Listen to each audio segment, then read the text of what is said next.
Appreciate it. Thanks very much. And take care of yourself.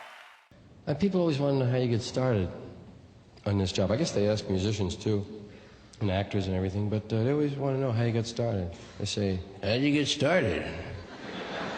Say to you, did you always want to be a comedian? Well, not in the womb, but right after that, yes. Sure. I did.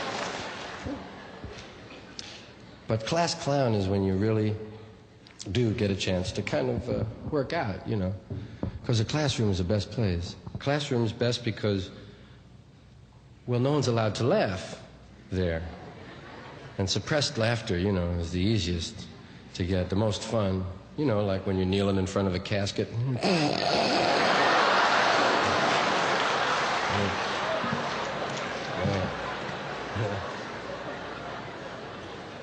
During the sermon, whatever it is. And in the classroom, class clown always sounds like there was only one of them, you know?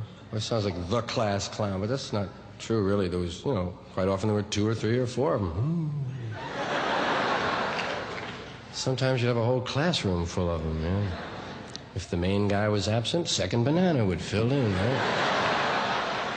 Yeah. And the class clown wasn't really so unique. You know, he didn't necessarily do things that were real different. It was that he learned things first. He discovered things first and passed them on to the other guys, right? Class clown was the first to discover a lot of musical things.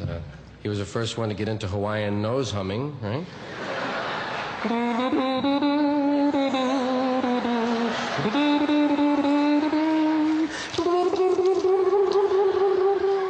Well, if you're going to play, you know. And then playing head. You had to be a little mazzo for that anyway, man, you know. That and throat. Found out later in life the beard acts as a mute for soft passages. Right. Well, anyway. Class clown was the first guy to discover this, usually in gym class, right?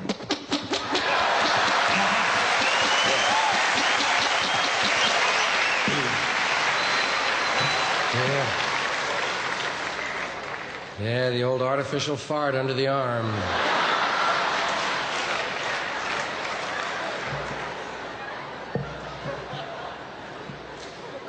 Or as we called it in New York, the artificial fart under the arm! There were a lot of ways to make the fart sound when you were a kid. Remember, you had this one, too. And then the crook of your arm.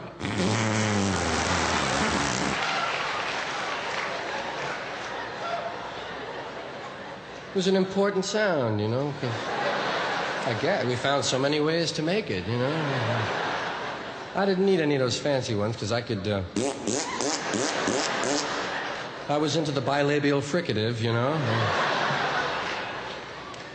I was so glad when I found out that had a real official name to it, man.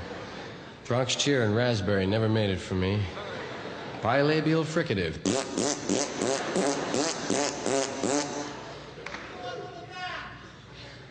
Do one from the back?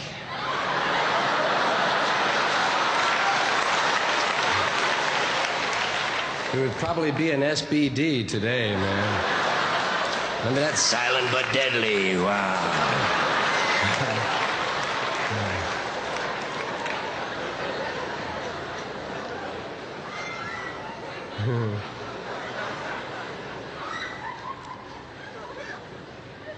It's true. Most of the time in class, I was tempted to fool around, man.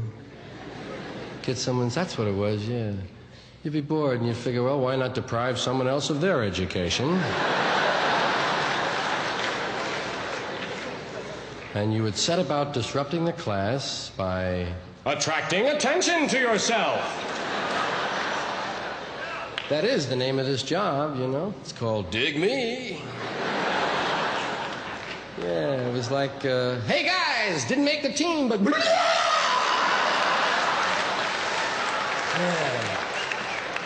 I said, hey, he's crazy, man. Hey, you want to go to a party? Wow. Yeah, you went to all the parties. got the last girl, but she went to all the parties, man.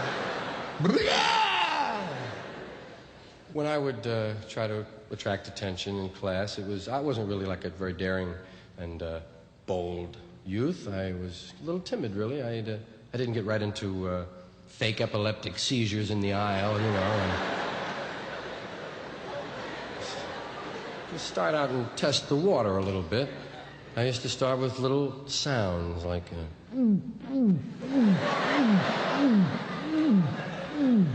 That's a good one because no one can really see where it's coming from, you know. You can even look around like you don't know, right?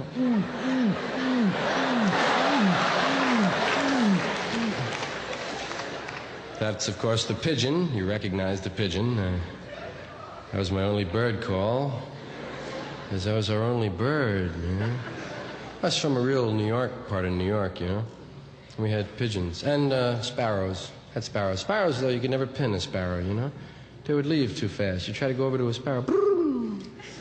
Pigeons would walk out of your way and give you a bad look, right?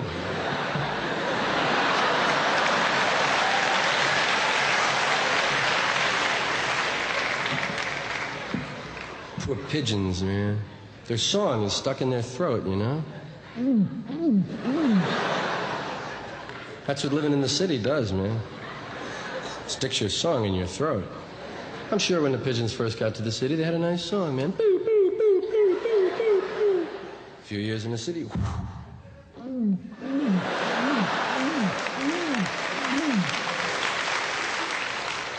And then that little oil slick we laid on them. You've seen that oil slick on their neck. I'm sure we gave them that. Pidgeys. I had one sound that was my own. Not completely my own. I stole it from a Spike Jones record. None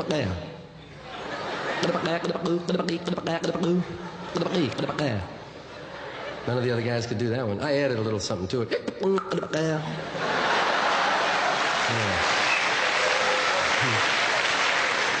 No one really cared, you know. Get him out of here.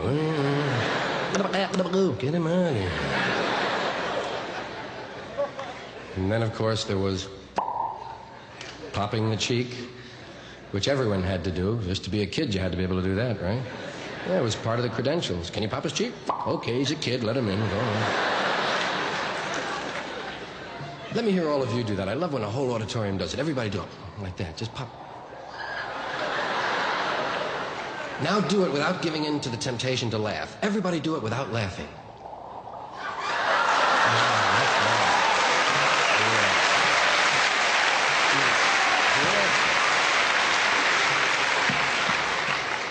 But we take that for granted, you know. We think it's so simple. You say to yourself, well, I think I'll put my finger in my cheek and pop it. It's not that easy, man. There's a lot of things to think about. You got to know how much finger to put in there, for one, right? You can't do it like that, really. You have to judge the amount of finger. You have to know how much air pressure against the cheek, how much cheek pressure against the air, and when to release. Yeah, you see old guys in the park now can't get it on anymore.